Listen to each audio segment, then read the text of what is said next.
Gloria a Dios. Amén. Yo no sé si vamos a poder, si ustedes van a poder tener las letras ahí en la pantalla, pero esta canción el Señor nos la dio porque entendemos que la palabra de Dios es la base y el fundamento de nuestra vida. Así que vamos a cantarla un par de veces. Si no la conoce, pues la va oyendo y se junta a nosotros. De todas maneras, el coro, vamos a ensayar un momentito el coro. El coro es muy fácil y ustedes tendrían que decir con nosotros cuando lleguemos al coro: qué hermosa es tu palabra, más dulce que la miel es tu palabra. Venga, ustedes ahora. Qué hermosa es tu palabra, más dulce que la miel es tu palabra. Amén, gloria a Dios. Ese es el coro, así que escuchen las estrofas. Tu palabra alimenta mi alma, tu palabra alumbra mi camino, tu palabra guía mis pasos de noche y de día. Tu palabra convierte el alma, tu palabra fortalece mi fe, tu palabra me ha hecho libre, me da vida. Ahora vamos. Qué hermosa es tu palabra, más dulce que la miel es tu palabra. Otra vez, vamos. Qué hermosa es tu palabra. Aleluya. Sé que la miel es tu palabra. Dile al que está a tu lado en esta mañana: la palabra de Dios es poderosa. Y la palabra de Dios, díselo a tu hermano, alimenta nuestra fe. Así que dígalo conmigo: qué hermosa es. A ver esas palmas, fuerte. Más dulce que la miel, más dulce que la miel es tu palabra. Otra vez. Qué hermosa es tu palabra. Aleluya. Más dulce que la miel es tu palabra. Escuche, tu palabra nunca pasará, tu palabra es poderosa, tu palabra llena mi vida cada día, tu palabra me renueva, tus promesas me bendicen, tu espíritu me guía, la verdad.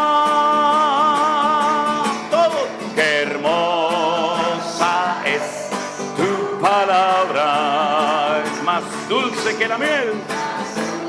Amén. Es tu palabra. Venga, fuerte. Qué hermosa es tu palabra, más dulce que la miel es tu palabra. Tu palabra alimenta mi alma, tu palabra alumbra mi camino, tu palabra guía mis pasos de noche y de día. Tu palabra convierte el alma, tu palabra fortalece mi fe, tu palabra me ha hecho libre, me da vida. Vamos todos. Qué hermosa es tu palabra, más dulce que la miel es tu palabra. ¿Lo ves? Qué hermosa es tu palabra, más dulce que la miel es tu palabra. Qué hermosa es tu palabra. Dígalo fuerte. Dulce que la miel es tu palabra. La última vez, vamos. Amén. Qué hermosa es tu palabra,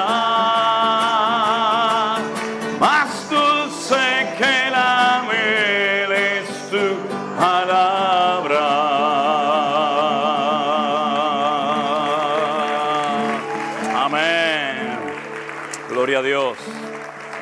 Amén, amén, amén, amén. Dentro de un ratito, después de la alabanza que vamos a cantar ahora, vamos a leer una porción de la palabra de Dios, del Evangelio de Mateo, capítulo 24. Y van a ver que en esas palabras del Señor Jesucristo, cuando salió del templo de Jerusalén, Él menciona ese texto que hemos cantado en esta mañana, que el cielo y la tierra pasarán, pero mi palabra siempre permanecerá. Amén, hermanos. Yo quiero que cerremos nuestros ojos en esta mañana y le digamos al Señor: gracias, Señor, de todo corazón, porque un día llegó tu palabra a mi vida y me hizo libre. ¿Cuántas personas darían lo que fuera por tener un ejemplar de la Biblia en sus manos? Y lamentablemente no la tienen. Aleluya. Sin embargo, usted tiene la palabra de Dios en la mano. ¿Y cuánta gente dio la vida para que pudiéramos tener la palabra de Dios en nuestro propio idioma? Y damos gracias al Señor porque su palabra nos guarda, su palabra nos ministra, su palabra nos fortalece cada día. Aleluya. Y la presencia del Señor estará con nosotros todos los días hasta el fin del mundo. Aleluya. ¿Se oyó la guitarra? ¿De dónde vendrá mi socorro? Mi socorro viene de Dios, el que hizo los cielos y la tierra. Él te guardará de todo mal, no se dormirá el que guarda a Israel. Sol no te fatigará de día, ni la luna de noche. No se dormirá el que guarda a Israel. Sol no te fatigará de día, ni la luna de noche. Él es tu guardador, Él es tu sombra, tu mano. Él es tu sombra, tu mano derecha. Él guardará tu salida y tu entrada. Desde ahora y para siempre. Todos. No se dormirá el que guarda a Israel. Sol no te fatigará de día, ni la luna de noche. No se dormirá el que guarda a Israel. Sol no te fatigará de día, ni la luna de noche.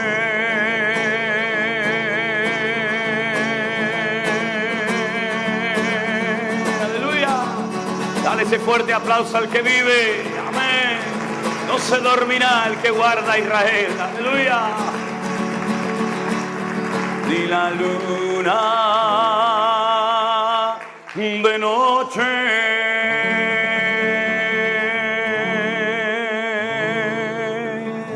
amén, aleluya, gloria a Dios. Mi corazón se regocija en Dios, mi Salvador, mi refugio es Dios de Israel.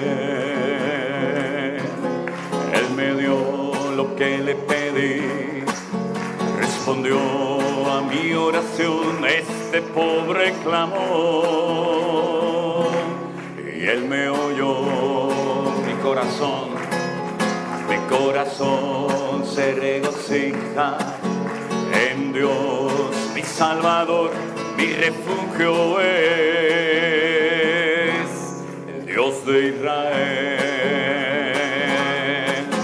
Él me dio lo que le pedí, respondió a mi oración este pobre clamor, y Él me oyó.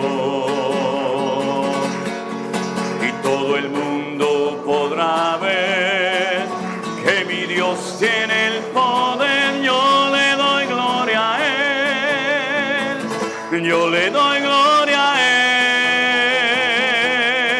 Y todo el mundo podrá ver que mi Dios tiene el poder. Yo le doy gloria a Él, yo le doy gloria a Él. Cuán grandes son tus obras, muy profundos tus pensamientos. No hay nadie como tú.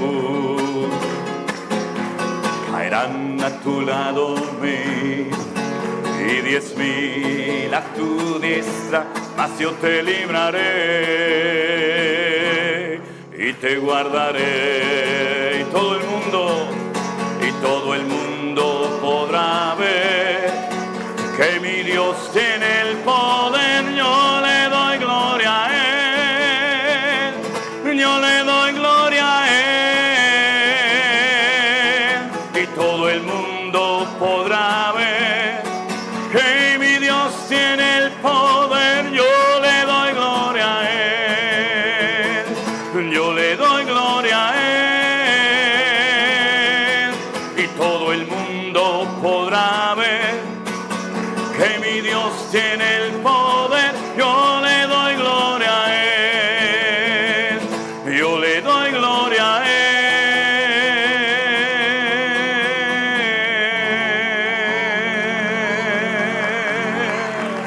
Amén, así sea, Señor. Amén. Amén. Y todo el mundo podrá ver la gloria del Señor. Y dice que algún día toda la tierra se llenará como las aguas cubren la mar de la gloria del Señor. Nos parece imposible hoy en día, ¿no? Tal y como vemos el mundo, tal y como vemos la situación mundial, que algún día todas las naciones de la tierra, todos los gobernantes, todos los príncipes, todos los reyes, todos los políticos del mundo se postren ante Él y lo adoren.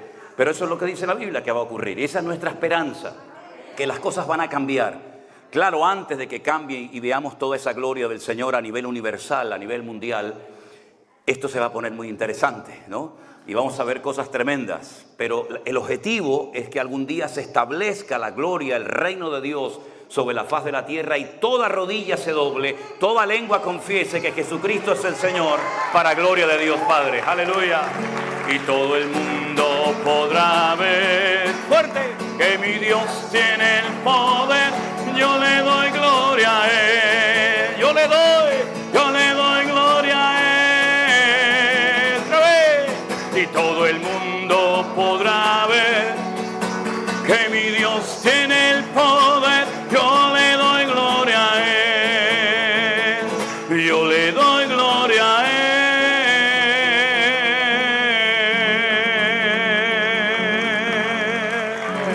Amén, aleluya, amén. La vida, entre comillas, desde que somos niños, nuestros padres luego los educadores en la escuela, en el instituto, la universidad o lo que sea, nos preparan teóricamente para la vida, ¿verdad? Para ganar dinero, para tener buenos estudios, buenos trabajos, carreras, etcétera, ¿verdad? Para abrirnos camino en la vida. Pero cuando nos convertimos al Señor, nos damos cuenta que muchas cosas que habíamos aprendido pueden ser usadas en el reino, pero otras muchas no. Tradiciones, costumbres, ideas, expresiones, formas de reaccionar, que después se chocan frontalmente con las leyes del reino de Dios, ¿verdad? Y no nos abrimos camino a base de empujones o de patadas o de codazos, sino dice la Biblia que el que se humilla será enaltecido, pero que el se enaltece será humillado. Y para tener hay que dar, y para vivir hay que morir. Y son cosas que son totalmente antagónicas, ¿no? Totalmente opuestas a las leyes del mundo, ¿verdad? Que nos hablan de que tenemos que ser grandes, importantes y no tenemos que dejarnos humillar por nadie y tenemos que pasar por encima de quien sea con tal de llegar a ese puesto, con tal de llegar a esa posición. Pero sin embargo después nos damos cuenta de que el reino de Dios funciona muchas veces al revés. La inmensa mayoría de las veces completamente opuesto al estilo, al modelo de vida que nosotros habíamos estado llevando a cabo antes de conocer al Señor, ¿verdad? Por eso qué hermoso es cuando hay personas que hacen cosas y no esperan un aplauso de nadie, no esperan un reconocimiento público de nadie, sino que el Señor que te ve en secreto es el que te recompensa en público. Así que detrás de toda recompensa pública siempre hay un trabajo en secreto. Eso es así, ¿verdad? No es tocar un botón y decir, bueno, yo llego, toco 3 botones, me aprendo 4 palabras y ya esto funciona. Permítame que les ponga un pequeño ejemplo. Estaba un día en casa, allí en Tenerife, y me llamó un pastor de Estados Unidos. Él se presentó, me dijo quién era, me dijo cómo se llamaba su iglesia, su ministerio, la denominación a la que pertenecía o sigue perteneciendo, y comenzó a hacerme preguntas muy extrañas. Por ejemplo, me preguntaba, ¿usted cuando va a hacer el devocional, cómo pone el micrófono? ¿Qué tipo de micrófono usa? Dígame el nombre del micrófono. Bueno, tengo varios, ¿no? Pero, bueno, se lo dije, ¿no? Y usted, por ejemplo, cuando va a dar el devocional, ¿qué cámara usa? Y preguntas así, ¿no? ¿Qué tipo de cable, qué tipo de micrófono, a dónde miro? Y yo digo, si usted supiera que de aquí para abajo muchas veces estoy con pantalón corto y descalzo, ¿verdad? Pero la gente no lo sabe, ¿no? Y cosas así, ¿no? Cosas como me he visto, cómo miro la cámara. Y hay un momento en el que yo le dije, espere un momento, hermano, discúlpeme que le haga una pausa. ¿Por qué me está preguntando todo esto? ¿Qué tiene que ver si uso una cámara así o asado, o un cable más largo o más corto? Dice, es que yo quiero hacer exactamente todo igual que como usted lo hace. Quiero comenzar a hacer devocionales todos los días y quiero hacerlo idéntico, igual. Y yo le dije, pero hermano, discúlpeme, esto no funciona así. Esto no es así. Yo no tengo un método. Cuando dice, ¿qué método tiene? Es que no tengo método. Esto no es imitar, no es clonar, no es hacer lo que hace el otro, como muchas veces ha ocurrido, ¿no? Que se oye, llega a nuestros oídos que hay un mover de Dios en Corea. Y ahí se fueron todos a Corea y cuando volvieron orando como los coreanos y no se achinaron los ojos porque no pudieron. Después vino el mover de Colombia, todos iban a Colombia, aviones enteros de pastores, de obreros iban a Colombia, ¿no? Porque hay un método, hay una serie de personas que Dios los ha bendecido, que tienen unas iglesias gigantescas, que viven muy bien, con aviones, con jets privados, con no sé qué, y entonces querían importar el método. Después llegó la época de Toronto, aquel famoso movimiento de Toronto, ¿no? Donde había gente que ladraba como perro, y el otro ponía un huevo en la esquina de la iglesia, y el otro rugía como un león, y se fueron muchos a ese mover, ¿no? Otros después se fueron a Pensacola, aquel mover que hubo en la iglesia de Brownsville, allí en Pensacola, en Florida. Después otros se fueron a Argentina. Y recuerdo que una vez vino un pastor uno de los que fue de Canarias a Argentina, a ver el mover del Señor, aquel avivamiento tan grande que hubo en los años 90. Pues después cuando volvió a la iglesia, él era de allí canario, de toda la vida, sí, más canario que el gofio, como decimos en Canarias, ¿no? Y yo lo oía que decía, hermanos, vamos a orar. Y decía, escúchame, Satanás, salí de aquí. Y yo decía, ¿cómo que escúchame? Si nosotros los españoles no decimos escúchame. En español no existe el escúchame, es escúchame o escuchadme, ¿no? Salí, no se dice salí, se dice sal. Y yo le pregunté, digo, pero una pregunta, ¿el diablo qué pasa? ¿Que solamente entiende a los argentinos o qué? ¿Hay que hablarle en argentino a este? Dice, no, pero es que yo allí en Argentina vi, claro, lo viste allí, lo oíste, mijo, porque allí tienen esa forma de hablar. Pero nosotros no hablamos en esa forma de hablar. Y por otra parte, estar ahora viendo al diablo por todas partes, me parece sinceramente que por ahí no van los tiros. Ahora tú verás lo que haces, ¿no? Entonces, hermanos queridos, ustedes no tienen que imitar a nadie. Ni tienen que orar como el pastor fulano de tal, ni tienen que predicar como menganito de tal, ni tienen que hacer los gestos y poner la plataforma como la puso fulanito para tener éxito. Es que a mí no me interesa tener éxito. A mí lo que me interesa es hacer la voluntad de Dios. Y me acuerdo que hace años alguien vino a mi casa y me dijo, ay, hermano Manolo, ay, si tú hicieras un show, un espectáculo con luz. A mí, por ejemplo, todas estas cositas están muy lindas, ¿no? Pero bueno, parece que viene Donald Trump que por cierto hoy sufrió un atentado, no sé si saben, ¿no? Impresionante, por unos milímetros no lo mataron, ¿no? Pero bueno, está muy bien la decoración y los focos y las luces y todo eso, pero ¿saben qué? Y si no tuviéramos nada de esto, nos gozaríamos igual en el Señor.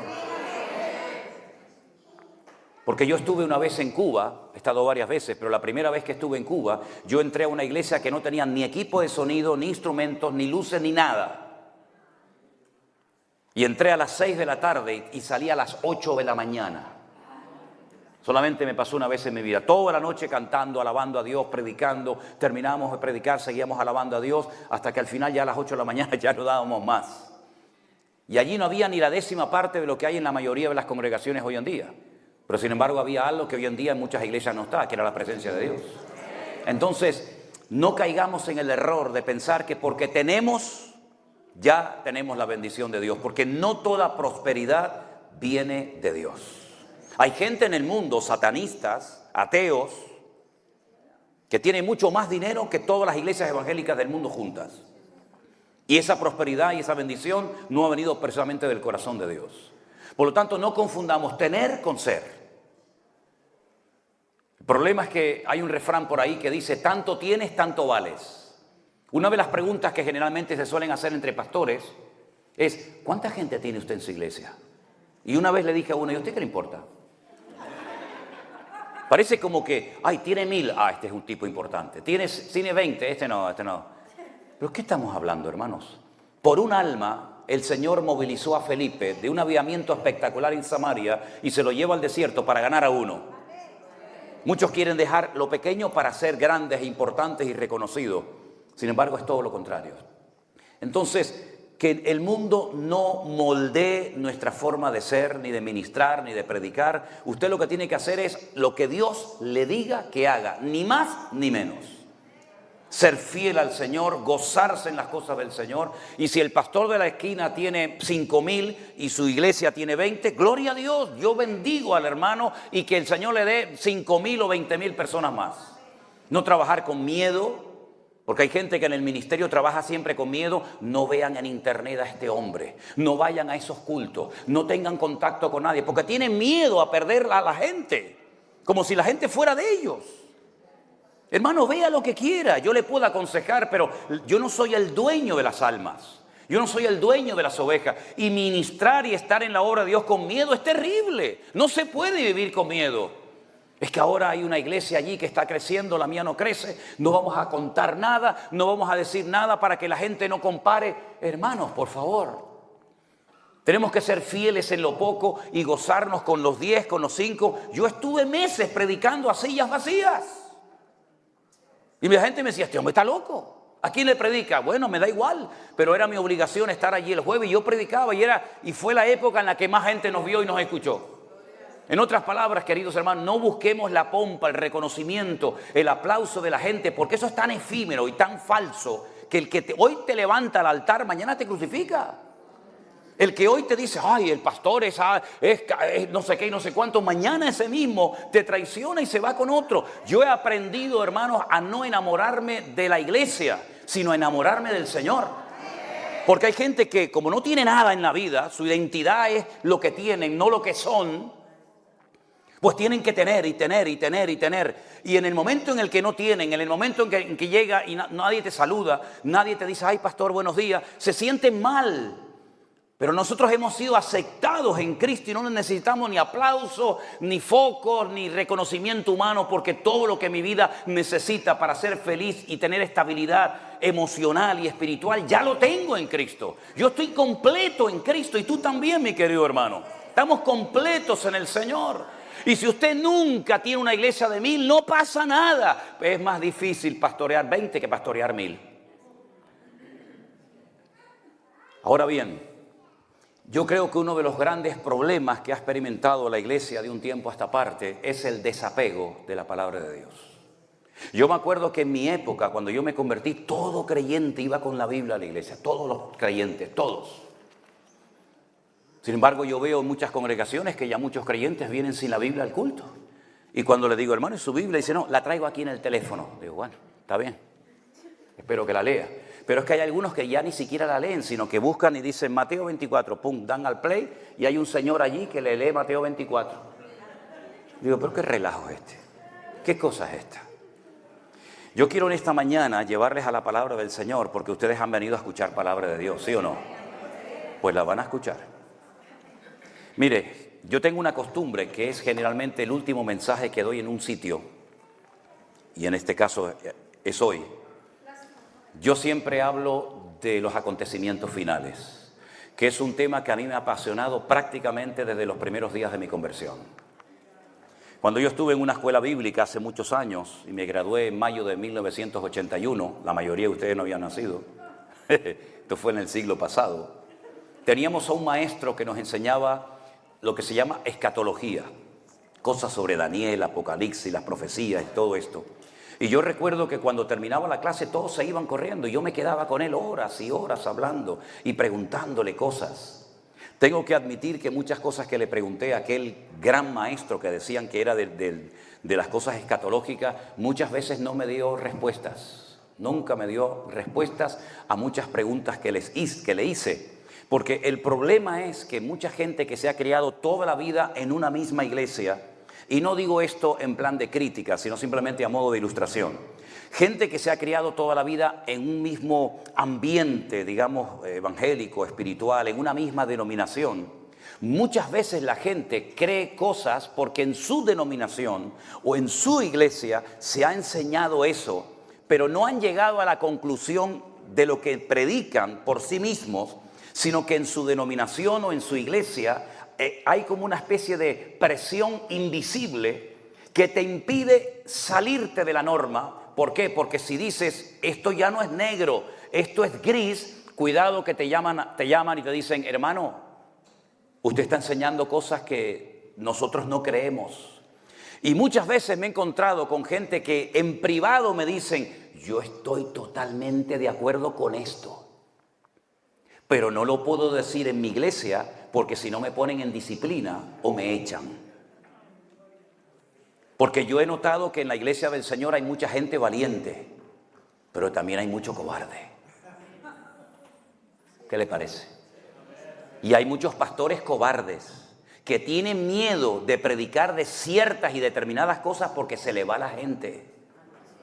Y como ellos dependen de la gente más que del Señor, hay que mimar y cuidar a la gente porque si se van diezmos, se van ofrendas. Y entonces, bueno, sabemos que está en desorden, pero no le vamos a decir nada porque si no el padre, la madre, el primo, el tío y el sobrino agarran y se me van y entonces a ver cómo pago el alquiler de la iglesia, a ver cómo llego yo a fin de mes y pago las facturas. Y hay mucha gente en el ministerio con temor, controlados por las circunstancias en vez de controlados por el Espíritu de Dios. Y yo doy gracias al Señor que he llegado a un punto en mi vida, tanto personal como ministerial, en el que no necesito ni del aplauso ni del reconocimiento de nadie, sino que me limito a predicar la palabra de Dios al que le guste bien y al que no también. Es como las lentejas, ¿se acuerdan? ¿No quieres lentejas? Pues te las, ¿cómo era? ¿Te las comes o las dejas? Y en mi época no es como hoy en día. En mi época mi padre decía, ¿no las quieres? No pasa nada. Guárdalas en la nevera, a la noche se las pones otra vez. No es como hoy en día que la mamá dice, ¿qué quieres comer, mi niño? Pollito, ¿no quieres pollito? ¿Quieres carnita? Y el niño come a la carta, es como si tuviera en un hotel de 5 estrellas. En mi época no. En mi, ponle las lentejas otra vez. Amigo, a los 3 días te comía las lentejas, hasta el plato de las lentejas te comía. Y encima decías qué ricas estaban las lentejas, mamá. Así que la palabra que yo voy a compartir con ustedes en esta mañana puede ser, no digo 100% que sea así, pero puede ser que su teología, su enseñanza denominacional o de la índole que sea, puede ser que a lo mejor choque. Pero ¿por qué le ocultamos? Eso es una de las cosas que yo siempre le preguntaba a este maestro. ¿Por qué no le decimos a la gente que hay sandías, melón y pera? ¿Por qué decimos que solamente hay sandías? Cuando sales a la vida real y conoces a otros siervos de Dios y te mueves como el Señor nos ha dado el privilegio a nosotros de movernos con gitanos, con pentecostales, con metodistas, con anglicanos, con luteranos, etcétera, etcétera, te das cuenta que dentro del espectro evangélico hay muchas opiniones y muchos estilos y que no soy yo siempre el que estoy en posesión de la verdad, sino que es bueno oír a los demás y aprender de los demás. Y eso es lo que yo les pido a todos y a cada uno de ustedes, que en esta mañana, si en algún momento determinado del estudio que vamos a dar hoy sobre acontecimientos finales, digo algo que a usted le choca, bueno, analícelo a la luz de la palabra de Dios. Como los de Berea, ¿se acuerdan? Dice que eran más nobles que los otros, porque cuando Pablo terminaba de exponer las Escrituras, lo escuchaban con reverencia, lo escuchaban con respeto. Dice que analizaban, escudriñaban a la luz de las Sagradas Escrituras si estas cosas eran así, tenían trasfondo bíblico o eran inventos de aquel predicador itinerante llamado Saulo de Tarso. La primera porción que vamos a leer en esta mañana se encuentra en Segunda de Tesalonicenses, capítulo 2. Repito, Segunda de Tesalonicenses, capítulo 2. Los títulos que aparecen encima de los capítulos no son originales, han sido puestos por las asociaciones, por los hombres, para que entendamos un poquito o nos hagamos una idea de lo que va a tratar el pasaje. Y en este caso, encima del capítulo 2 de Segunda de Tesalonicenses aparece el título Manifestación del hombre de pecado. Aunque ustedes van a poder comprobar, según vamos leyendo, que hay varios temas que son como los eslabones de una cadena que uno lleva al otro y así puedes llegar a una conclusión final. ¿Lo tienen, hermanos? Con respecto a la venida de nuestro Señor Jesucristo y nuestra reunión con Él, os rogamos, hermanos, que no os dejéis mover fácilmente de vuestro modo de pensar, ni os conturbéis ni por espíritu, ni por palabra, ni por carta, como si fuera nuestra, en el sentido de que el día del Señor está cerca. Nadie os engañe en ninguna manera, porque no vendrá sin que antes venga la apostasía y se manifieste el hombre de pecado, el hijo de perdición, el cual se opone y se levanta contra todo lo que se llama Dios o es objeto de culto, tanto que se sienta en el templo de Dios haciéndose pasar por Dios. ¿No os acordáis que cuando yo estaba todavía con vosotros os decía esto? Ahora vosotros sabéis lo que lo detiene, a fin de que a su debido tiempo se manifieste. Porque ya está en acción el misterio de la iniquidad, solo que hay quien al presente lo detiene, hasta que él a su vez sea quitado de medio. Y entonces se manifestará aquel inicuo, a quien el Señor matará con el espíritu de su boca y destruirá con el resplandor de su venida. Inicuo cuyo advenimiento es por obra de Satanás, con gran poder y señales y prodigios mentirosos, con todo engaño de iniquidad para los que se pierden, por cuanto no recibieron el amor de la verdad para ser salvos. Por esto, Dios les envía un poder engañoso para que crean a la mentira, a fin de que sean condenados todos los que no creyeron a la verdad, sino que se complacieron en la injusticia. Uno de los temas más mencionados en toda la Biblia, incluido lo que llamamos vulgarmente Antiguo Testamento y Nuevo Testamento, son las distintas apariciones o manifestaciones públicas y visibles del Mesías. En el Nuevo Testamento hay más de 150 referencias a la segunda venida del Señor Jesucristo. Pablo en sus cartas menciona el tema más de 50 veces. Y si nosotros, como la mayoría de los judíos no cristianos o mesiánicos, tuviéramos solamente el Antiguo Testamento y nunca hubiéramos leído el Nuevo Testamento, encontraríamos 8 veces más material para estudiar la segunda venida del Mesías que la primera.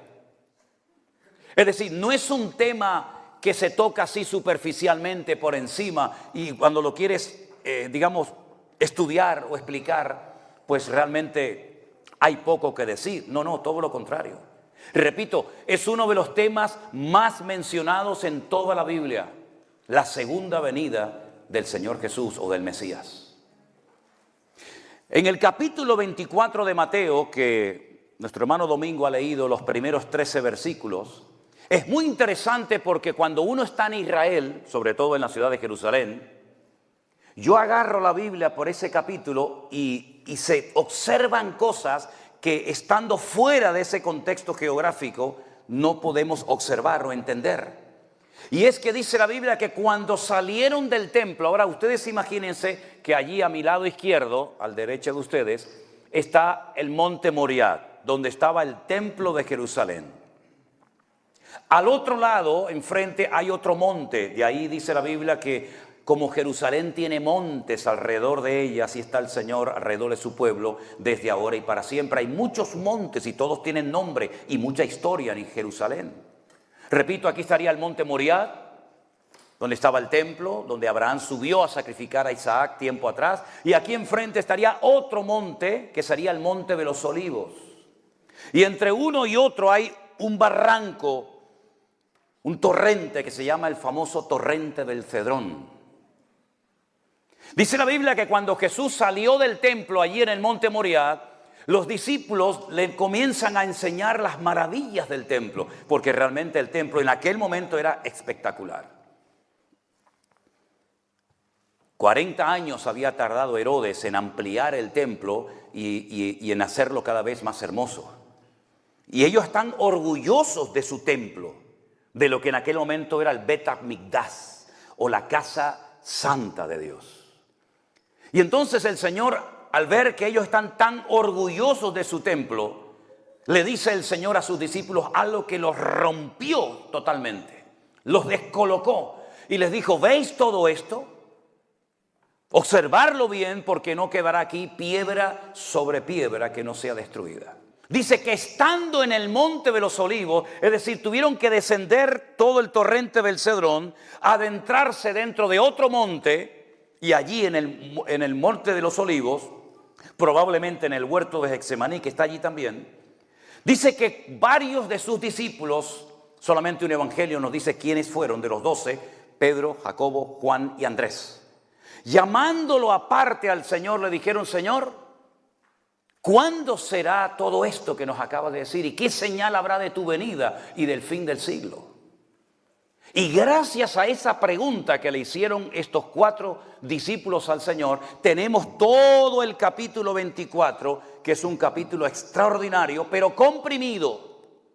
Es un capítulo donde se cuentan muchas cosas, pero no se desarrollan, sino que te da toda la información y después tú tienes que ir descomprimiendo cada texto. ¿Y dónde lo descomprimo? ¿Cómo entiendo el versículo 1, el 2, el 3, el 4, el 8, el 10? ¿Dónde puedo obtener la información para ampliar la información que el Señor me ha dado? Bueno, pues en las cartas de Pablo, por ejemplo, a los tesalonicenses, en el libro de Daniel, en el libro de Ezequiel, por supuesto en el libro del Apocalipsis y otros pasajes bíblicos. Así que el Señor les da una información tremenda donde se mezclan muchas cosas. Y uno tiene que saber el orden de las cosas. Porque algo muy interesante que el Señor nos dice ahí es que Él va a volver, pero que el día y la hora no se le ha revelado absolutamente a nadie. Pero Él da un montón, un paquete de señales proféticas extraordinarias que hay que saber interpretarlas y encajarlas en su debido tiempo. Porque las señales tienen que ver con el tiempo en el que vivimos, y el tiempo en el que vivimos nos indica la señal que vamos a ver o no vamos a ver. Por ejemplo, haciendo un paréntesis, el Señor Jesucristo, cuando era siempre presionado por los judíos diciéndole: haznos una señal, haznos algo que nos convenza, haznos algo, un truco de magia, haznos algo que por fin digamos, este es el verdadero Mesías. El Señor Jesucristo le dijo a esos judíos de su época: ustedes pertenecen a una generación perversa y maligna que siempre están buscando señales. Y ustedes solamente van a ver una sola señal. Ustedes van a ver la señal del profeta Jonás. Y la explica. Y les dice: así como Jonás estuvo en el vientre de la tierra en el vientre del enorme pez 3 días y 3 noches, así estará el Hijo del Hombre 3 días y 3 noches en el vientre de la tierra. Esa fue una señal para la generación de Jesús, pero no es para nosotros. Nosotros no vamos a ver la crucifixión, la resurrección y la ascensión de Cristo, porque eso forma parte de la historia. Nosotros no vamos a ver el diluvio que vio Noé. Nosotros no vamos a ver las tremendas victorias que obtuvo el rey David por la unción que el Señor le había dado para obtener victoria sobre sus enemigos. Pero sí tenemos que saber cuáles son las señales que nosotros vamos a ver. Porque cuando veamos esas señales, podemos discernir y podemos saber en qué momento de la historia nos encontramos. Amén. El capítulo 2 de Segunda de Tesalonicenses, que yo he leído en esta mañana, parte del capítulo hasta el verso 12, repito, es como los eslabones de una cadena, que un versículo te da una pequeña información, el siguiente te la amplía, pero necesitas el siguiente para seguir ampliando la información y el conocimiento. El capítulo comienza diciendo que con respecto a la venida de nuestro Señor Jesucristo, ahora aquí hay que pararnos para entender lo siguiente. ¿A qué venida está haciendo referencia el apóstol Pablo? Porque la Biblia habla de una primera venida como siervo sufriente, como cordero que fue llevado al matadero y no abrió su boca y enmudeció, ¿verdad? Y delante de sus trasquiladores no se le hizo justicia, etcétera, etcétera. Y de una segunda venida como el león de la tribu de Judá, como rey triunfante y glorioso, para establecer su reino. Ya él había hecho referencia al reino. Ningún profeta jamás había hablado del reino de Dios, nunca. Pero el primer mensaje de Cristo fue: arrepentíos, porque el reino de los cielos se ha acercado, no se ha establecido, pero se ha acercado a vosotros. Ya que ustedes no se acercan al gobierno de mi Padre, el gobierno de mi Padre ha decidido descender y acercarse a vosotros.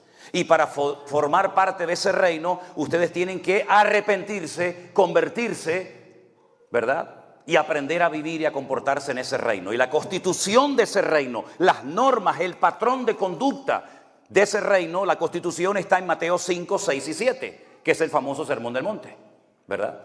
Pero la Biblia habla de que no solamente el reino, el gobierno de Dios, del cual salió Adán y Eva, se iba a acercar a la humanidad, sino que se iba a establecer en un momento determinado, en un punto concreto del mundo, que es la ciudad santa de Jerusalén. Ahora bien, cuando Pablo dice con respecto a la venida del Señor Jesucristo, él utiliza una palabra diferente para diferenciar la primera de la segunda venida. Cada vez que usted lea en el texto griego la palabra epifanía, usted está viendo información sobre la primera venida del Señor. La epifanía es la primera venida de Cristo. Pero él emplea la palabra parousia, que es una palabra que solamente se emplea en las cartas de Pablo para hacer referencia a la segunda venida del Señor Jesucristo. Por lo tanto, con esta información podríamos leer otra vez el versículo de la siguiente manera. Con respecto a la segunda venida, ¿me explico? Con respecto a la segunda venida de nuestro Señor Jesucristo y nuestra reunión con Él, y ahí viene la información. Es decir, no está hablando de la primera, está hablando de la segunda venida del Señor. Entonces dice Pablo, hermanos queridos, con respecto a la venida del Señor Jesucristo, ustedes no pueden permitir que nadie les engañe. Y es curioso notar que cuando el Señor Jesucristo responde a la pregunta de los discípulos en el Monte de los Olivos acerca de qué señal habrá de tu venida y del fin del siglo, comienza diciendo, mirad que nadie os engañe. Y ahora Pablo dice lo mismo, mirad que nadie os engañe. Lo cual quiere decir que hay creyentes que son propensos a ser engañados. Y podemos correr el riesgo de ser engañados si no tenemos una buena base y un fundamento bíblico. No, yo soy cristiano, sí, pero eso no significa que usted no pueda ser manipulado, engañado, etcétera, etcétera.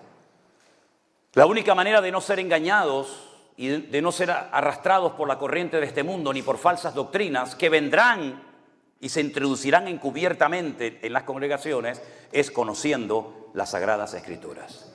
Porque Pablo le dijo a Timoteo, que era un pastor de la ciudad de Éfeso, el Espíritu dice claramente que en los postreros días algunos apostatarán de la fe, escuchando a espíritus engañadores, ¿verdad? Por lo tanto, el riesgo siempre está ahí. Mirad que nadie os engañe. El mismo Señor Jesucristo dice, mirad que nadie os engañe porque vendrán muchos Cristos y predicarán y harán señales y milagros y prodigios. La palabra Cristo no es un nombre. La palabra Cristo es un título. La palabra Cristo viene de la palabra hebrea Mashiach, que significa ungido. Cuando se dice es que Saúl es el ungido del Señor, si usted supiera leer hebreo, dice Saúl es el Mesías del Señor. Es el Mashiach, porque ungido es Mesías y Mesías es ungido. Cada vez que aparece la palabra ungido es la misma palabra que se utilizó para decir en el Nuevo Testamento Cristo. Valga la redundancia, nuestro Señor Jesucristo no se llamaba Cristo, se llamaba Yeshua HaMashiach.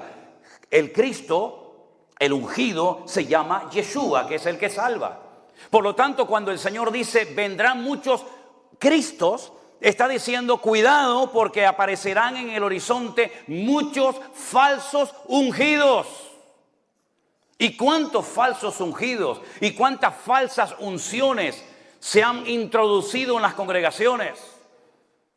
Creyendo que es el mover de Dios, resulta que no tiene nada que ver con el mover de Dios. Tal vez es una histeria colectiva, tal vez es una manipulación del ambiente o de las emociones, llámalo usted como quiera. Pero Pablo dice, mirad que nadie os engañe, exactamente lo mismo que dijo el Señor, porque el Señor no va a venir hasta que se manifieste el hombre de pecado o el hijo de perdición. Ahora, usted va a notar en la Biblia que hay lugares, personas que tienen muchos nombres. Por ejemplo, en la Biblia hay 70, no se los voy a decir todos, pero usted va a notar que la única ciudad del mundo que tiene 70 nombres diferentes es la ciudad de Jerusalén. Y todos están en la Biblia. ¿Por qué 70 nombres para una ciudad? Nueva York es Nueva York. Ámsterdam es Ámsterdam, ¿no? Madrid es Madrid. ¿Por qué la Biblia da 70 nombres diferentes para una misma ciudad? Bueno, porque cada uno de esos nombres te da una enseñanza o una información sobre el aspecto espiritual de la ciudad.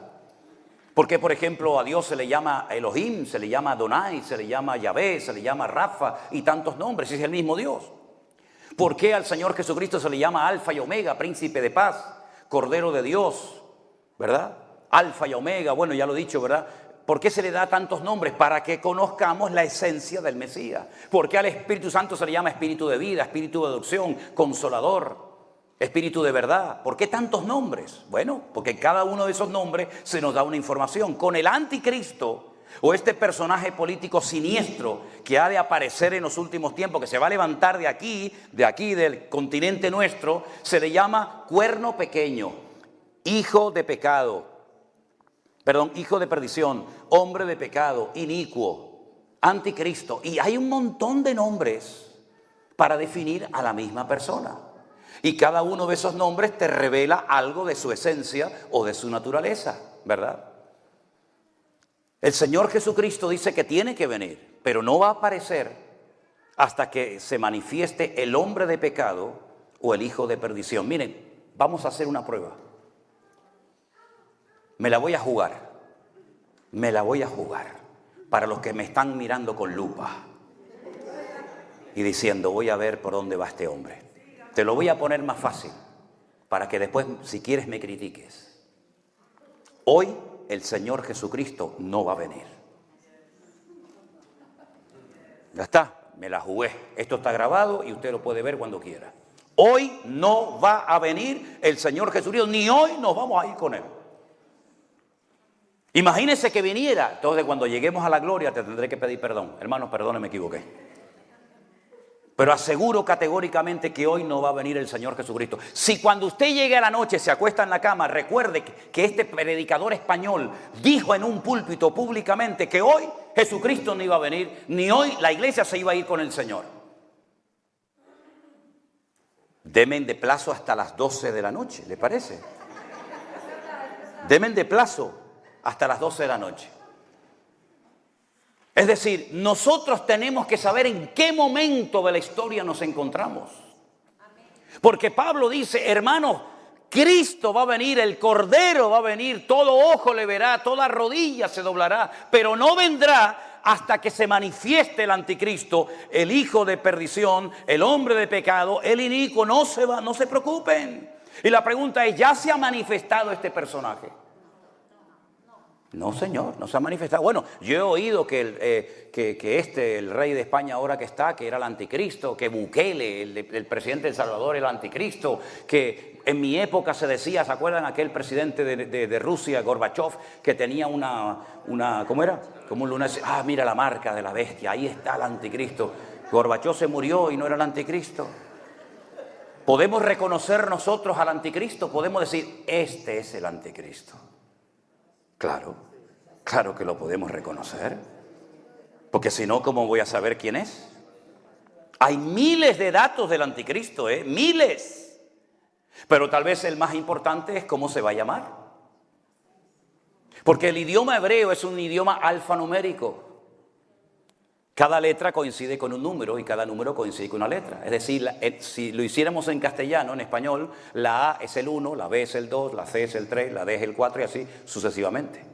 En hebreo hay 22 letras, Aleph, Bet, Gimel, Daleth, Hei, Vav, ¿verdad? Y cada una de esas letras es un número. Y Juan dice, aquí hay sabiduría, el que lee entienda, porque hay muchos que leen y no entienden.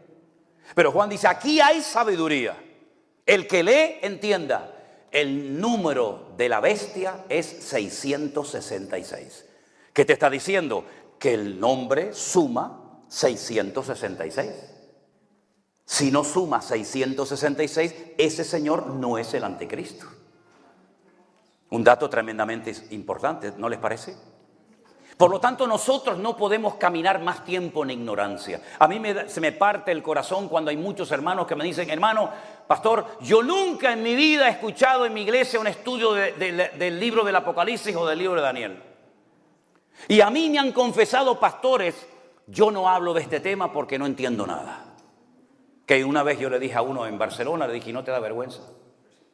Te está pagando la iglesia un sueldo. ¿Y qué haces todo el día? ¿Rascándote la panza? Ponte a estudiar. Y si no estás preparado, llama a alguien que te instruya y te enseñe a la congregación. Pero si no se habla en este tiempo de Daniel y de Apocalipsis y de la segunda venida, ¿cuándo vamos a hablar entonces, mijo? Si estamos nosotros más cerca de la venida del Señor que ninguna otra generación de creyentes. Y lo que está ocurriendo en el panorama político, económico, etcétera, etcétera, nos está indicando que el Señor viene pronto, que ya empezaron hace mucho tiempo los dolores de parto. Y yo no voy a explicar aquí los dolores de parto. Pero las hermanas que habéis parido y que habéis sido madres, sabéis perfectamente que el objetivo no es sufrir y tener dolores y dolores y dolores. No, el dolor te indica que el niño viene. Y el niño no viene sin dolores. Y el dolor te anticipa el gozo de tener a tu hijo o a tu hija en tus brazos. La tierra ha entrado en dolores de parto. Y esos dolores de parto le indican a la humanidad Lamentablemente muchos de ellos están ciegos y no lo quieren reconocer, pero por lo menos los creyentes deberíamos de decir: Señor, yo sé que tu venida se acerca, pasos agigantados, porque los dolores de parto ya han empezado. Y si alguien te dice desde un púlpito: no se preocupen, hermano, vamos a ir cada día mejor, te está diciendo mentiras. Europa está en coma, Holanda está en coma, Alemania está en coma, el mundo está enfermo con herida de muerte. Y el único que puede solucionar los problemas de Europa, de Latinoamérica, de Estados Unidos, de la economía y todo, es solamente el Rey de Reyes y Señor de los Señores. No hay nadie, no hay nadie. Me da igual si es de la derecha, de la ultraderecha, de la izquierda o de la ultraizquierda, de arriba, me da exactamente igual. No hay nadie en su ceguera capaz de guiar a otros ciegos por el buen camino. Venid a mí los que estáis trabajados y cargados, que yo os haré descansar. Pero ¿qué es lo que hace este personaje siniestro llamado el anticristo? Dicho sea de paso, el único que lo llama anticristo es Juan. Nadie lo llama anticristo, solamente el apóstol Juan. La Biblia nos enseña que este personaje, cuando se presenta en la escena política, porque es un político, no es un predicador, es un político que tendrá una capacidad económica, militar, tremenda, como ningún otro en la historia. El eslogan de su campaña será: os vengo a ofrecer lo que no tienen, paz y seguridad. Porque habiendo paz, estamos seguros. Y si estamos seguros, es porque tenemos paz. ¿Puede ofrecer el hombre de pecado, el inicuo? ¿Puede ofrecer el hijo de perdición? ¿Puede ofrecer el anticristo paz? El único que puede ofrecer paz es el que dijo: mi paz os dejo, mi paz os doy. Pero la gente estará tan desesperada, el mundo será un caos tan terrible, que venga quien venga, si es de izquierda, de derecha, cristiano, musulmán, homosexual, heterosexual o lo que sea, van a decir: por fin llegó al que estábamos esperando. Pero él no va a estar solo, aunque aquí Pablo no lo dice. Tenemos que ir a otros libros que nos complementan la información. Y nos dice que el anticristo también tendrá un aliado, digamos como un ayudante, por decirlo de alguna manera, que será el que se va a encargar de todos los aspectos espirituales o religiosos. Y la Biblia lo llama el falso predicador o el falso profeta, el falso exponente del evangelio. ¿Y podemos saber de quién se trata? Claro, porque la Biblia nos dice que este falso profeta, representante de una estructura mundial religiosa con una capacidad de convocatoria tremenda como nadie, dice que sus ministros se visten de púrpura. Y los musulmanes no se visten de púrpura, ni los budistas, ni los hindúes, sino ustedes saben quiénes son los que se visten de púrpura. Y dice que se adornan con piedras preciosas y con joyas. Y dice que se han embriagado con la sangre de los santos, de los hijos de Dios. Y ustedes pueden leer, por ejemplo, la famosa Santa Inquisición, cuando Felipe II, el rey de España, se unió con el clero católico y durante 300 años mataron a millones de personas, no solamente en España, en otros países de Europa. Incluso fueron a México y fueron a Perú y fueron a otros países de Latinoamérica, ¿verdad? Y el que no besaba la cruz, pues ya sabe lo que te esperaba. Y los aparatos de tormento de la Santa Inquisición están en la Plaza de Colón en Madrid, en el Museo de Cera, en la primera planta. Vaya para que los vea lo que hacía aquella gente. A nosotros, los que nos llamaban los protestantes, ya hoy en día no protestamos de nada. Pero en aquella época los cristianos protestaban contra la injusticia, contra la inmoralidad, contra la idolatría. Hoy en día nadie protesta de nada. Pero en aquella época éramos una amenaza. ¿Por qué? Porque decíamos que la palabra de Dios es viva y eficaz y es la que transforma los corazones, y que solamente la sangre de Jesucristo perdona pecado, y que solamente el justo por la fe vivirá, no por las obras. Y en aquellos tiempos nos quemaban y nos torturaban, y en España quemaron a cantidad de gente. Y esta Biblia que usted, mi hermano latino que habla español, tiene en su mano, está bañada en sangre. Porque esta Biblia la tradujo un cura español llamado Casidoro de Reina en Sevilla, cuando tuvo que salir corriendo a Suiza, a Alemania y a otros lugares para poder traducir la palabra de los textos originales hebreo y griego al castellano. Porque eran los únicos que sabían leer. La gente no sabía leer y escribir, en analfabetos, ¿verdad? ¿Y ahora cómo llevamos la Biblia a España? ¿Ahora cómo la llevamos? ¿Y a quién se la damos? Bueno, se inventaron todo tipo de artimañas para poder llevar los pocos ejemplares que gracias a la imprenta de Gutenberg se pudo imprimir como unos 2000 y pico ejemplares. Y entonces había un señor llamado Julianillo, un chiquitito jorobado, creyente, hijo de Dios, que pasaba por los Pirineos con sus burritos y con barriles de vino para llevar de un lugar a otro sus productos. Y dentro de las barricas de vino metían las Biblias. Y se jugó la vida hasta que finalmente lo quemaron en la hoguera por repartir la Biblia. Para que tú y yo tengamos esta Biblia en nuestras manos, ¿cuántos hermanos nuestros pagaron con precio de sangre? Para que después la olvides y para que después la dejes en la banca de tu iglesia, cuando detrás de cada letra, cada capítulo, cada página, cada parábola, cada historia, hay sangre de mártires que se jugaron la vida para que tú te pongas a leer ya la Biblia y te dejes de perder el tiempo y de tontear en internet con una de Colombia, una de México que no sabe ni cómo se llama, y le abres tu corazón. Es increíble. Entonces, por lo tanto, si usted quiere saber en qué tiempo de la historia te encuentra, métase en la página de la palabra de Dios, porque la Biblia dice, Cristo, hermanos, va a venir, pero no va a venir tranquilo, no se pongan nerviosos, no se perturben, porque hasta que no se manifieste el anticristo, el hijo de pecado, no va a venir el Señor. Y no solamente eso, sino que se tiene que manifestar la apostasía.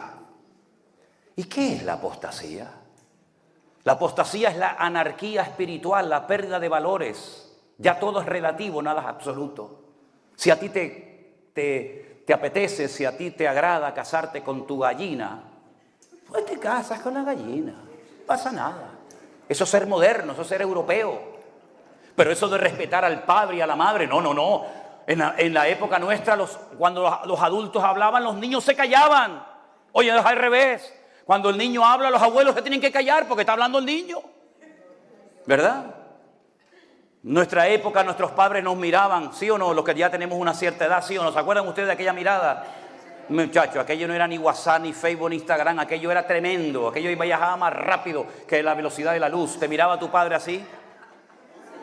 Muchacho, te mandaba un mensaje, te estás quieto, o cuando llegas a casa te doy una que te vas a enterar. Y tú lo entendías. ¿Verdad? No es como hoy en día que te escribe y dice, ¿qué me escribió este tío? Una X, una cruz, un pajarito, así. ¿Qué me está diciendo este mujer aquí? Tu padre te miraba, antes de ir a la casa de visita te decía, pórtate bien, no cojas nada de lo que te ofrezcan, no te muevas de ahí. Si tienes ganas de ir al baño te lo haces encima, pero tú de ahí no te mueves. Y cuando te movías, el Señor te decía, ¿quieres un caramelito? Tú mirabas a tu padre y así lo cogías, te miraba así. Y ya sabías que cuando llegabas a casa ibas a dormir calentito. Ya lo sabías. ¿Qué te parece? Eso era tremendo en aquella época, ¿verdad? La pérdida de valores. Hoy en día todo lo más raro es lo que vende. Lo más raro, lo más absurdo, lo más ridículo. La anarquía, la pérdida de valores en las iglesias. Hay muchas iglesias que están peor que el mundo. Un relajo, aquello es un circo, una pasarela, ve, esta viene con este vestido, otra con otro vestido. La pérdida de valores en el cuerpo de Cristo, la pérdida de santidad, la pérdida de amor, el afán de protagonismo, ¿verdad? Los pastores que en vez de servir a la gente, se sirven de la gente. Todo eso que estamos viendo, todo eso que ya empezó hace muchos años, ¿verdad? Donde algunos dicen, no, ya la Biblia no, hoy en día hay una Biblia por ahí que circula que ya le han quitado versículos. Ya le han quitado versículos, la famosa la nueva versión internacional, le han quitado versículos. Ahora quieren hacer una que diga, en el principio Alá creó los cielos y la tierra. Para llevarnos bien con nosotros. Ese es el mundo en el que vivimos, ¿verdad? Tremendo. Todo eso se tiene que dar antes del que venga este personaje. Pero a su vez hay un dato muy significativo. Dice, pero no se podrá manifestar hasta que Él a su vez sea quitado de en medio. Y aquí viene la pregunta del millón. Cuando yo me sentaba con aquel maestro en la escuela bíblica hace muchos años, le decía, Cristo tiene que venir, pero no va a venir hasta que se manifieste la apostasía, el hombre de pecado, el hijo de perdición o el inicuo. Está claro. Pero dice, pero este inicuo, este perverso, este líder político con una influencia mundial, no se puede manifestar hasta que él sea quitado de en medio, hasta que lo detiene se quite, y entonces será manifestado aquel inicuo. Y yo le preguntaba, ¿y este él quién es? ¿Quién es este él? Y me decía, la iglesia. Y yo le decía, la iglesia. La iglesia no puede ser, hermano. ¿Por qué? Porque la iglesia no es masculino, la iglesia es femenino, es esposa, es amada, es novia. La iglesia nunca tiene el artículo masculino, él. Por lo tanto no es. Entonces corregía, ¿no? Me decía, bueno, vamos a vernos la semana que viene. Me decía, el Espíritu Santo. Cuando el Espíritu Santo sea quitado de la tierra, entonces el anticristo se podrá manifestar. Y digo, bueno, el Espíritu Santo es él, es masculino, pero ahora solamente necesito que usted me lo demuestre con la Biblia. Y no me lo podía demostrar, ni a mí, ni a ti, ni a nadie. Porque la Biblia no dice, y si alguien sabe que me lo diga, la Biblia no dice que habrá un momento en la historia de la humanidad que Dios le diga al Espíritu Santo, vente para acá. ¿Es que acaso el Espíritu Santo ha necesitado del hombre, de la iglesia o de Israel para estar o no estar? En el principio creó Dios los cielos y la tierra. Miren qué incongruencia voy a decir ahora, miren qué disparate. Y la tierra estaba desordenada y vacía. Vamos, si está vacía no puede estar desordenada. Pero bueno, es lo que dice en español. No lo dice así en hebreo. Y la tierra estaba desordenada, pero el Espíritu de Dios se movía sobre la faz de las aguas. Había caos, no había iglesia, no había pueblo de Israel, no había pastores, no había nada. Y allí estaba el Espíritu de Dios. Y en el principio Elohim, el primer versículo la Biblia dice, Bereshit bara Elohim et hashamayim vet haaretz. Elohim es un nombre polivalente que termina en in, y el masculino plural en hebreo es in. En el principio, literalmente dice en el principio, en un principio, dioses creó los cielos y la tierra. Porque esa palabra se emplea para no tendrás dioses, lo yiyeh leja Elohim alpanai. Así empiezan los 10 mandamientos. Se lo voy a repetir. Lo yiyeh leja Elohim alpanai. No tendrás dioses ajenos delante de ti. Y la palabra es Elohim en Éxodo 20. Pero en Génesis 1:1 dice Bereshit bara Elohim. Entonces, ¿cómo que Elohim es dioses? Porque es la palabra que se utiliza para hacer referencia al plural masculino, ¿verdad? No es que haya dioses, ni mucho menos creemos en un solo Dios, ¿verdad? Y a Él solo adorarás. Pero es la palabra que se utiliza. Allí estaba el Padre, allí estaba el Hijo, allí estaba el Espíritu Santo, ¿sí o no? Juan 1:1 dice, en el principio era el Verbo y el Verbo era con Dios y todo fue hecho por Él y para Él. Entonces, ¿quién creó? ¿El Padre o el Hijo? Los dos estaban allí. Allí estaban los dos. Y el Espíritu Santo también. Por lo tanto, eso de que el Espíritu Santo, si es Dios y es omnipresente, significa que está siempre en todas partes, ¿sí o no? El diablo no puede estar en todas partes al mismo tiempo. Hay algunos creyentes que enseñan eso. No, el diablo está aquí, pero ¿dónde está el diablo ahora? ¿Está aquí? No, el diablo no está aquí. La Biblia dice, ¿dónde está el diablo? Y el diablo no está en Holanda, en España, en Alemania, en Japón, en China, en Buenos Aires, en Madrid, al mismo tiempo. No, eso no es verdad. La Biblia dice dónde está y dónde no está, porque no es ni omnipotente, ni omnisciente, ni omnipresente. No puede estar. ¿Qué más quisiera Él? ¿Qué más quisiera Él de estar en todos los sitios al mismo tiempo? El que está en todas partes al mismo tiempo, lo sabe todo y lo conoce todo y lo puede todo, es nuestro Dios. Y Dios es Padre, es Hijo y es Espíritu Santo. Por lo tanto, cuando Pablo dice hasta que Él sea quitado de en medio, no está haciendo referencia al Espíritu Santo, porque eso es una herejía. Eso significaría que hay un momento en el que Dios no está en el mundo. Cuando la Biblia dice, de Jehová es la tierra y su plenitud. ¿Dónde huiré de tu presencia? ¿Dónde me esconderé? ¿Dentro de un olivo como se escondió Adán y Eva en el jardín de Edén?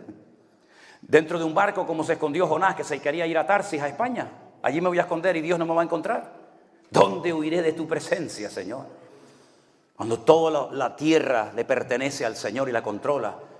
Y lo peor de todo es que no puedo demostrar bíblicamente que el Espíritu Santo no va a estar en la tierra durante el periodo tremendo de los últimos tiempos.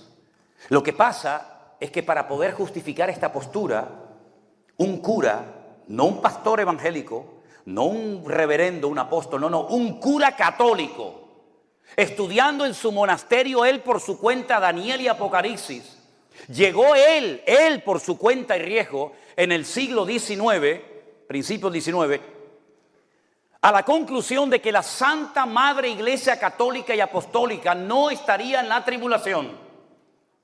Él dijo que la Iglesia Católica, por ser la iglesia verdadera, según su punto de vista, no estaría en ningún momento de lo que llamamos gran tribulación, o como también se llama, tiempo de angustia de Jacob. Y entonces hubo un teólogo protestante llamado el doctor Scofield, que por primera vez en la historia se atrevió a poner en la Biblia comentarios, cosa que estaba totalmente prohibida y muy mal vista. Bueno, usted sabe hoy en día que las Biblias tienen al fondo, al final tienen de todo.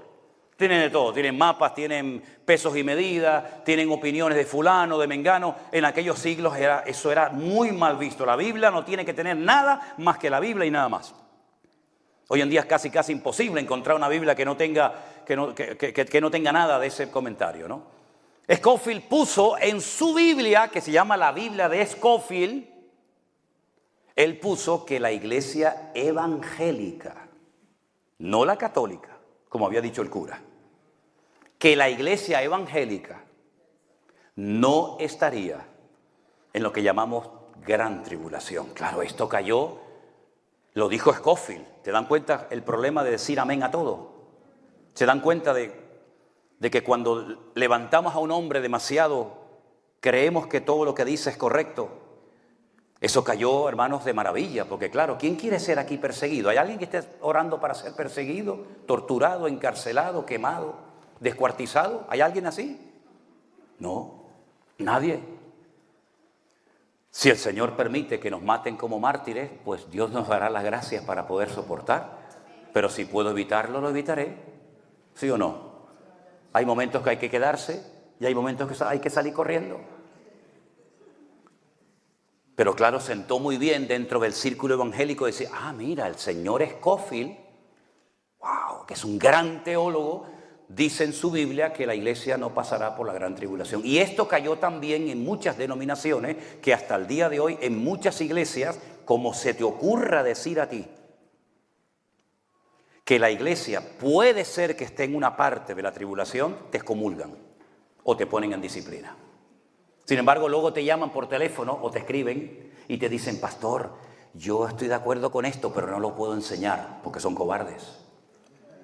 Porque son cobardes y tienen miedo a perder el sueldo, tienen miedo a perder el puesto. ¿Quién es este él? Si no es la iglesia, porque es femenina.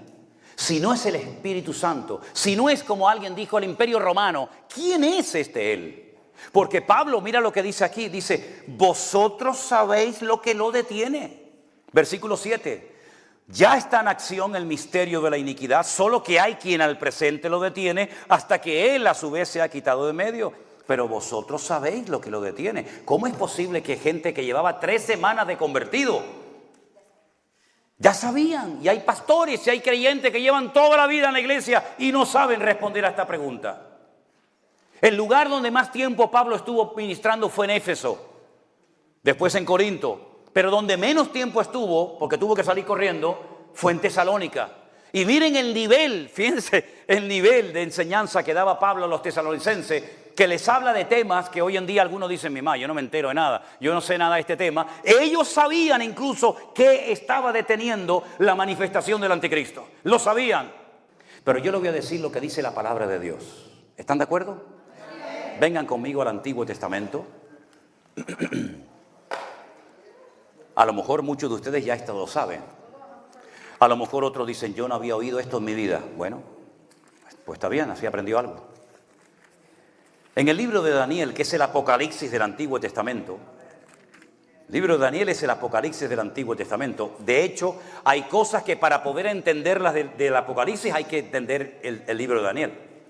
Y hay cosas que para entender del libro de Daniel tienes que leer el libro del Apocalipsis. Ambos se complementan, ¿verdad? En Daniel capítulo 12, titulado El tiempo del fin, dice lo siguiente. Daniel 12:1. En aquel tiempo se levantará, cum es levantarse, quitarse, desplazarse, moverse. En aquel tiempo se levantará Miguel, el gran príncipe que está de parte de los hijos de tu pueblo. ¿Y qué va a pasar cuando este general del ejército de Dios se le diga, quítate, muévete?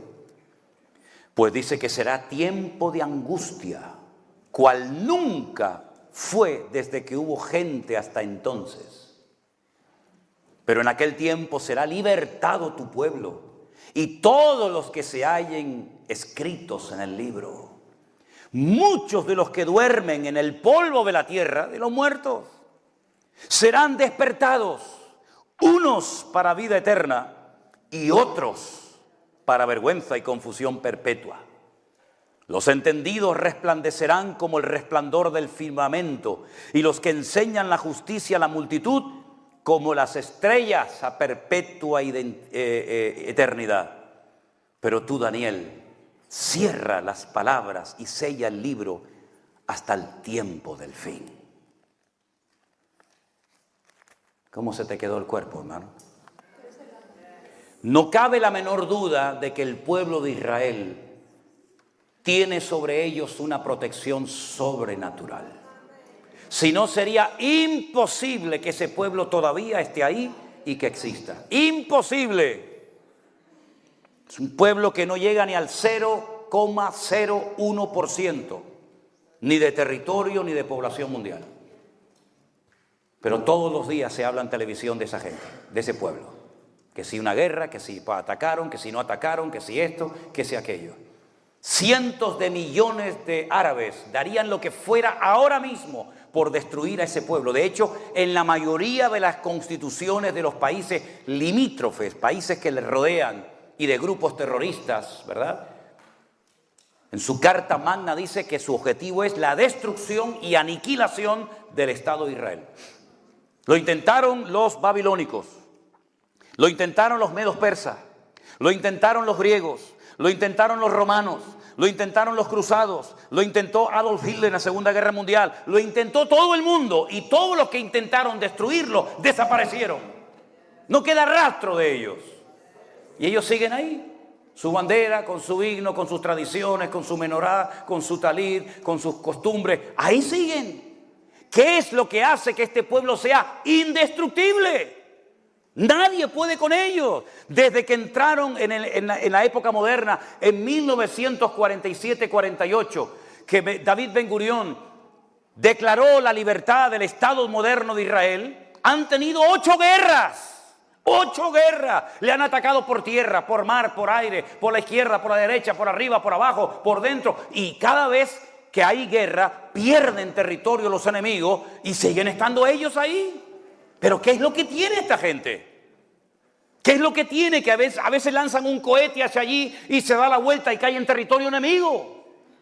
¿Qué es lo que hizo que en la guerra de los 6 días, subiendo los poquitos tanques de guerra israelíes por los altos del Golán, llegaran arriba y se encontraran con centenares de tanques de combate armados hasta los dientes de los sirios y de los árabes, y de repente estos muchachos desde su tanque observaran que levantaban la tapa y salían corriendo y dejaban los tanques encendidos, los motores arrancados con todo el armamento dentro? Y dicen, ¿pero qué hacen? Pues si somos 4 y ellos son 1000, ¿por qué no nos destruyen? Y años más tarde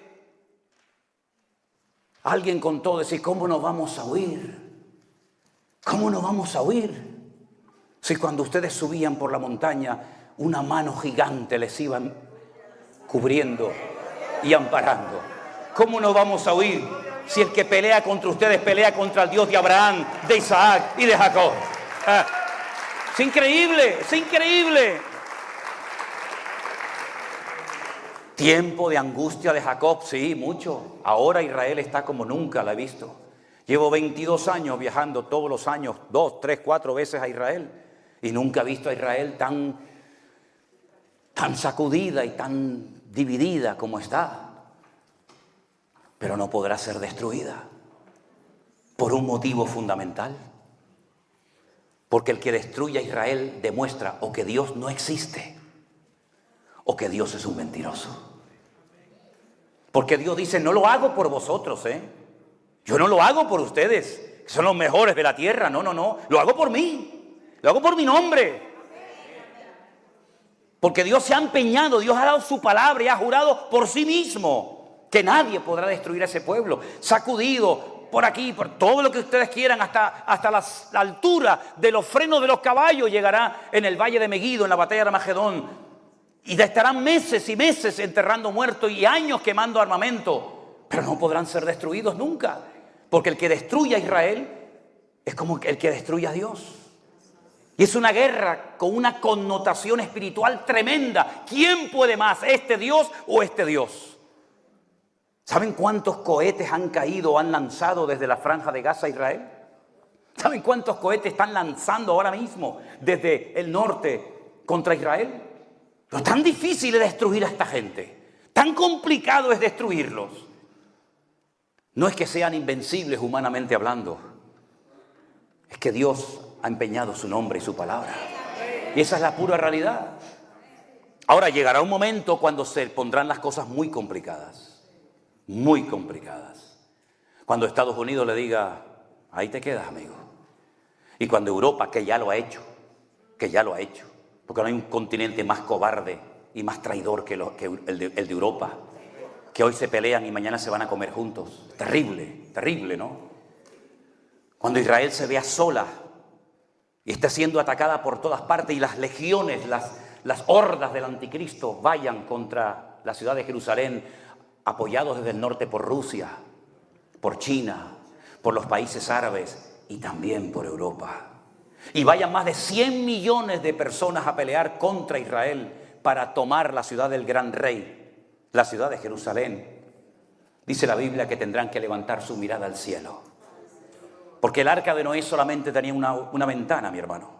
No era como esos barcos que tienen ventanitas por babor y estribor, sino solamente tenían una ventana y estaba arriba. Era la única dirección a la que podían mirar, al Altísimo. Si habéis resucitado con Cristo, poner la mira en las cosas de arriba, no en las de la tierra. ¿Verdad? Pues cuando ellos estén ya con la soga al cuello y ya no digan, no podemos más, nos van a destruir, es entonces cuando Él vendrá y pondrá sus pies sobre el monte de los olivos y el monte se partirá y todo ojo le verá y todos se nos revelarán delante del gran rey, aleluya, de toda la tierra.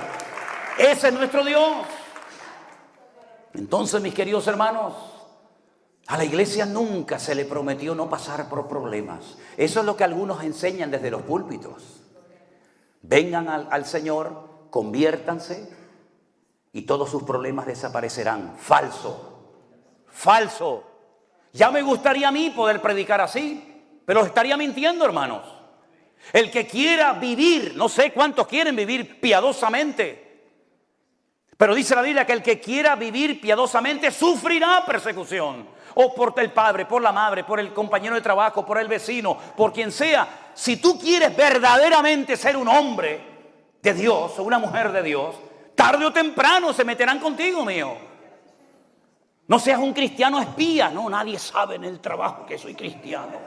Nadie lo sabe, no lo diga. Me acuerdo un día que fui a predicar una mañana a una iglesia y se levantó, era un culto abierto donde se podían levantar diferentes personas según el estilo, el modelo de esa iglesia, a compartir. Y se levantó un señor y dio un sermón ahí, muy elocuente. Y por la tarde, en el pueblo donde este señor vivía, pues, ¿me estoy extendiendo mucho? ¿No? Ah, vale. ¿Cuántos me dan un minuto? 5 minutos. A ver, 5, 10, 15, 20, vale, ya voy. Bueno. Cuando vamos por la tarde a una campaña evangelística al pueblo donde este señor vivía, y había una plataforma y yo era el evangelista, el que iba a predicar al aire libre, este señor veo que me viene y me coge así por el brazo y me dice, tengo que hablar contigo, y me lleva a un lado y le digo, ¿qué te pasa, muchacho? No vayas a decir en el púlpito que yo soy cristiano en este pueblo, porque yo soy director de una escuela y como se enteren de que yo soy cristiano puedo tener serios problemas, así que no se te ocurra mencionarme ni decir nada. No diga, el Señor tal, está aquí nuestro hermano. Nada ni se te ocurra. Un cristiano espía. En la iglesia, muy valiente. En la calle, un cobarde. Y la Biblia dice que el que se avergüenza de mí delante de los hombres, yo me avergonzaré delante de él, delante de mi Padre. Entonces, si tú quieres vivir conforme a la voluntad de Dios, prepárate. Es que me pueden echar el trabajo. ¿Y qué? ¿O es que no han echado del trabajo y no han torturado y no han encarcelado y no han echado de muchos lugares a hermanos nuestros a lo largo de la historia? ¿O es que tú y yo somos mejor que nuestros hermanos del pasado? ¿Estamos dispuestos a pagar un precio? ¿O a qué rayo viniste tú a Europa, mijo? A ganar dinero, a ahorrar para comprarte una casita en Bolivia, en Ecuador, en Perú, y cuando te jubiles te vas allí con las gallinas y con los chanchitos a disfrutar de la vida. Ese es tu plan de vida. Te equivocaste, mi hermano. Nosotros ya no tenemos plan personal ni agenda. Nuestra vida la dirige el Rey de Reyes y el Señor de los Señores, mi hermano. Esa es la cruda realidad. Y si mañana el Señor te lleva a otro lugar, tú tienes que ir con gozo y con alegría. Y es que, claro, es que aquí gano $10,000, aquí gano 10,000. Y si voy allí, claro, si voy a España, pues voy a ganar 1,500. ¿Y qué? ¿No dice la Biblia que el justo por la fe vivirá? ¿Dónde están los valientes hoy en día? Porque la Biblia nos da la lista de hombres valientes, pero hoy en día, para buscar hombres valientes, a ver si los encuentras. Y la Biblia nos enseña que en los últimos tiempos la iglesia también va a ser sacudida. ¿Saben por qué? Porque la iglesia no está en su mejor momento. Esa es la cruda realidad. La iglesia está muy dividida, muy fraccionada. Mucho afán de protagonismo, muchas peleas, quítate tú para ponerme yo. Me enfado en la iglesia, no me hacen caso, por lo que sea, me voy a la esquina, abro un local y me monto una iglesia y mañana soy pastor. Y hay así de gente, así en todas partes. ¿Qué pastor este hombre? ¿Qué pastor? ¿De quién te ha hecho aquí pastor? No, yo me he hecho pastor, Dios me levantó. Como se me acercó una vez a mí en la iglesia y me dice, pastor, vengo a darte un dato, una información. Digo, ¿qué pasó?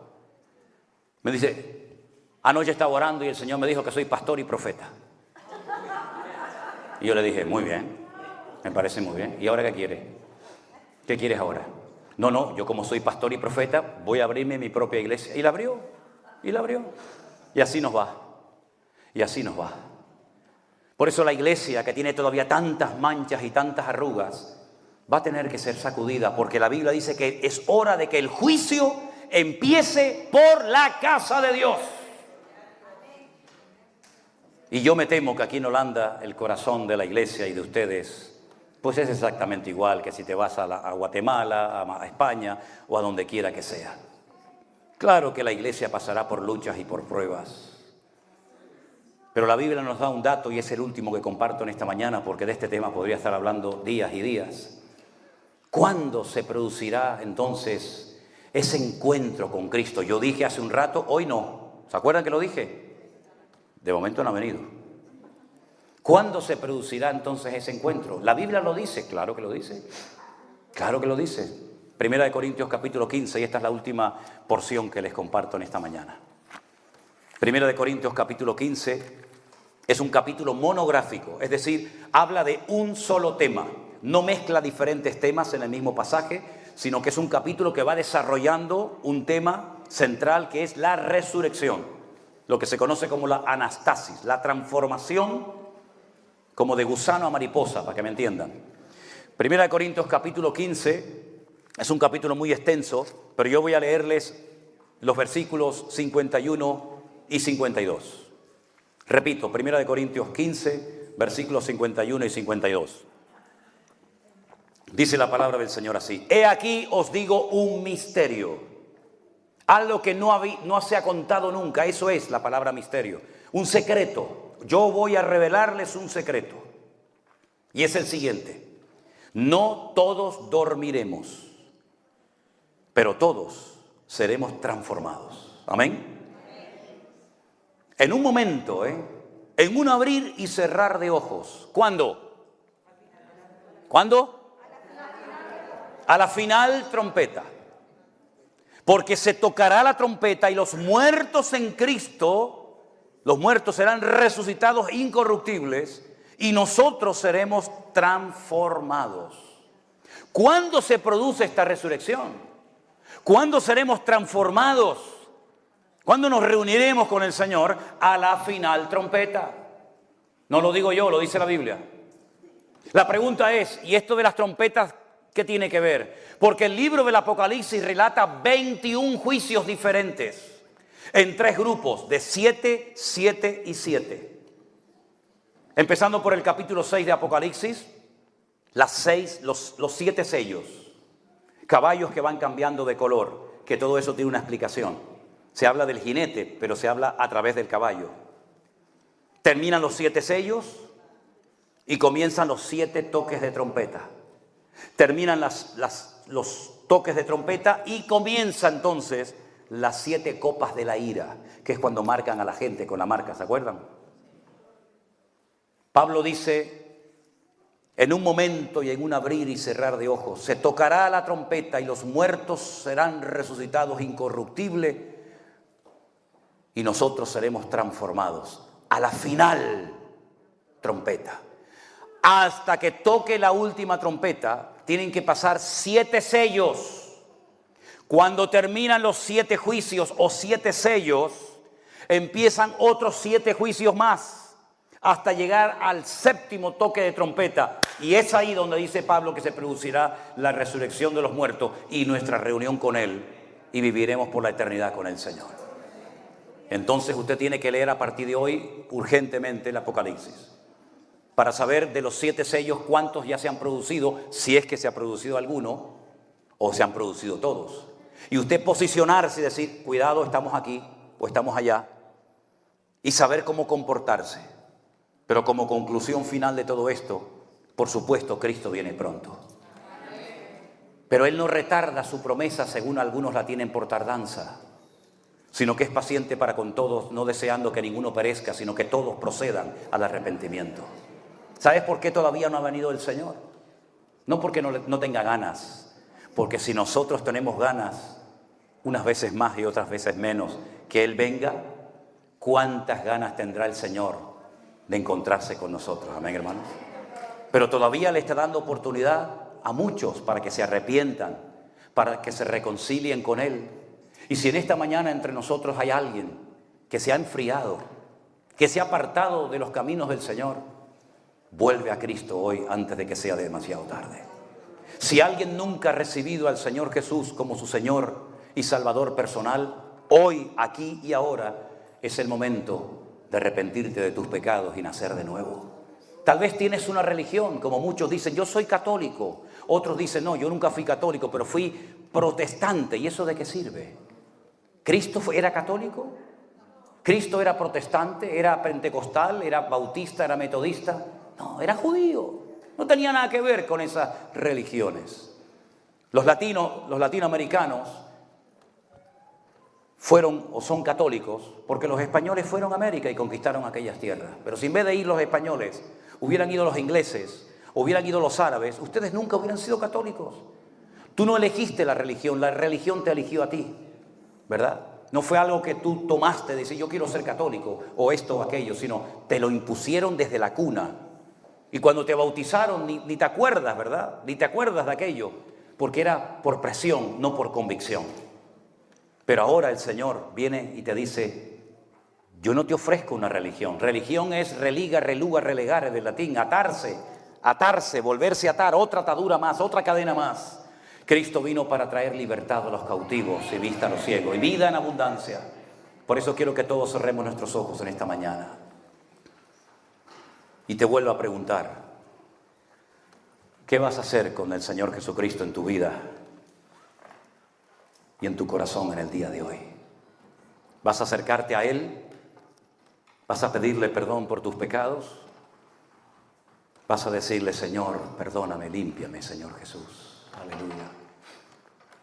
Si en esta mañana hay gente entre nosotros, gracias, que nunca ha recibido al Señor Jesús en su corazón como su Salvador personal, hoy tiene usted la oportunidad. Hoy tiene usted la oportunidad de decir, yo quiero recibir a Jesús